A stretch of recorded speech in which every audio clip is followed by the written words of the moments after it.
प्रभु का धन्यवाद करते हैं कि परमेश्वर ने आज हमें फिर से एक बार ये मौका दिया, जो हम नीति वचन पढ़ रहे हैं। नीति वचन 4 बाब उसकी 10 से लेके 13 तक आज हमने पढ़ा। और आज मैं प्रभु का धन्यवाद करती हूँ कि मुझे ये मौका मिला कि मैं इस वचन के बारे में कुछ बता सकूं। जैसे कि हमने 10वीं आयत में पढ़ा, हे मेरे पुत्र मेरी बातें सुनकर ग्रहण कर, तब तू बहुत वर्ष तक जीवित रहेगा। परमेश्वर हमें यहाँ पर कितने प्यार से बताते हैं। ये परमेश्वर का वचन हमें ये सिखाता है कि हे मेरे पुत्र मेरी बातें सुनकर ग्रहण कर। क्या आज हम लोग परमेश्वर की आवाज़, उसकी बातें सुन के ग्रहण करते हैं? नहीं कर पाते हैं। कोशिश हम लोग करते हैं, लेकिन हम परमेश्वर की उन चीज़ों को जो जैसे कि आज हम नीति वचन पढ़ रहे हैं अभी तक, तो नीति वचन में अभी तक जो भी हमने पढ़ा है सब वो बुद्धि के ऊपर है, ज्ञान के ऊपर है। तो परमेश्वर ही हमसे यहाँ पर कहते हैं कि हे मेरे पुत्र मेरी बातें सुनकर उन्हें ग्रहण कर, तब तू बहुत वर्ष तक जीवित रहेगा। परमेश्वर ने हमें यहाँ पर कितनी बड़ी बात बोली, इस छोटे से वचन में कितनी बड़ी बात बोली है कि तू बहुत वचन पर चल तो तू बहुत वर्ष तक जीवित रहेगा।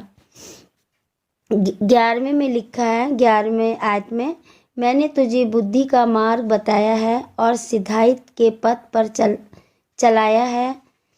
परमेश्वर ने हमें क्या चीज़ें बताई हैं? बुद्धि परमेश्वर ने हमें, क्योंकि वचन हमें सब कुछ बताता। हम वचन से, खुदा बाप की इन बातों से कोई भी ये नहीं कह सकता कि हम वंचित हैं। हम नहीं जानते हैं कि वचन में क्या लिखा है या खुदा बाप हमें क्या बता रहे हैं। परमेश्वर हमें बहुत अच्छे से एक एक बात नीति वचन में समझा रहे हैं कि मैं तुम्हें क्या क्या चीज़ें दे रहा हूँ और क्या क्या चीज़ें।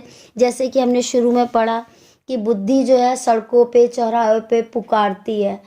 परमेश्वर हमें सेत में फ्री में हमें ये सब चीज़ें दे रहा है। हमें किसी के पास सीखने की, जाने की ज़रूरत नहीं। इसके लिए हमें कोई टीचर नहीं चाहिए, हमें इसके लिए कोई क्लास की ज़रूरत नहीं है। लेकिन परमेश्वर अपने वचनों से है हमें इतनी अच्छी अच्छी चीज़ें बता रहा है। और हमें क्या करना चाहिए? इन बातों को पढ़ के उन्हें ग्रहण करना चाहिए, उन पर चलने की कोशिश करना चाहिए। बाकी परमेश्वर वचन कहता है कि तुम खुदा, हर एक बात कोई पादरी के मुंह से सुनी होगी कि इस चीज़ को मान के देखो, मानो, क्योंकि कोशिश हम करेंगे, आशीष परमेश्वर हमें देता है।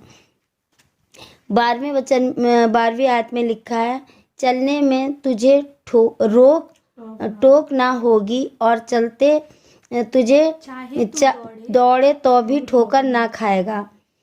कितनी बड़ी बात! देखो, छोटी सी 3 आयतों में परमेश्वर ने कितनी कितनी बड़ी बातें बोल रखी हैं, कितनी कितनी बड़ी बातें हमें समझाई हैं कि तू कैसे भी चलेगा मार्ग में। परमेश्वर को अगर थाम के तू मार्ग में चलेगा तो तू दौड़ेगा भी तो किसी भी चीज़ से तुझे ठोकर ना लगेगी और कोई भी रोक टोक तेरे रास्ते की रुकावट नहीं बनेगी।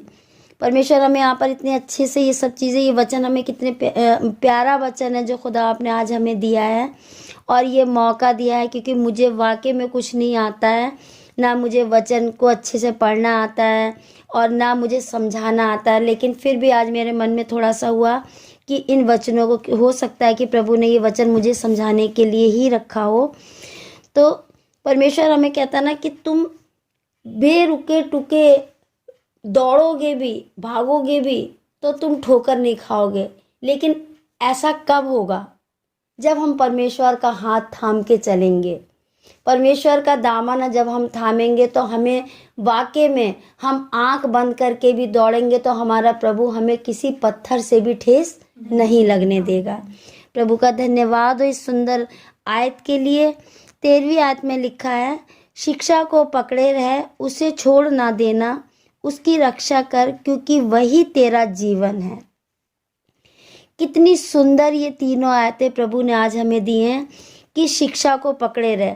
हमने ये शिक्षा किसी स्कूल में तो जाके नहीं ली है, ना किसी टीचर से ली है, लेकिन परमेश्वर हमें यहाँ पर पूरी शिक्षा बता रहे हैं, दे रहे हैं कि तू शिक्षा को पकड़े रहे, इसे छोड़ ना देना।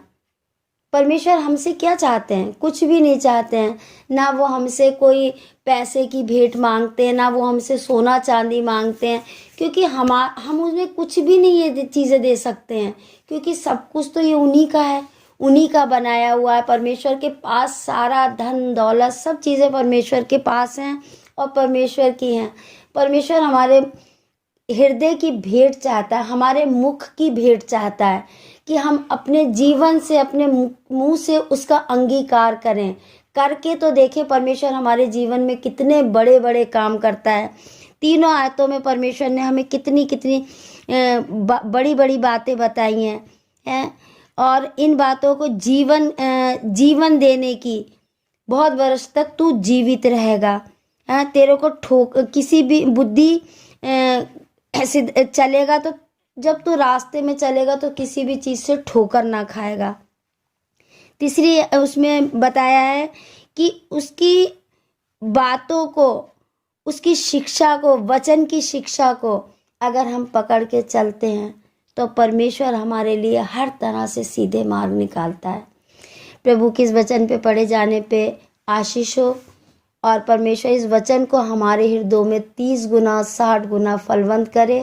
प्रभु का धन्यवाद करती हूँ कि प्रभु ने मुझे इतना सुंदर वचन दिया।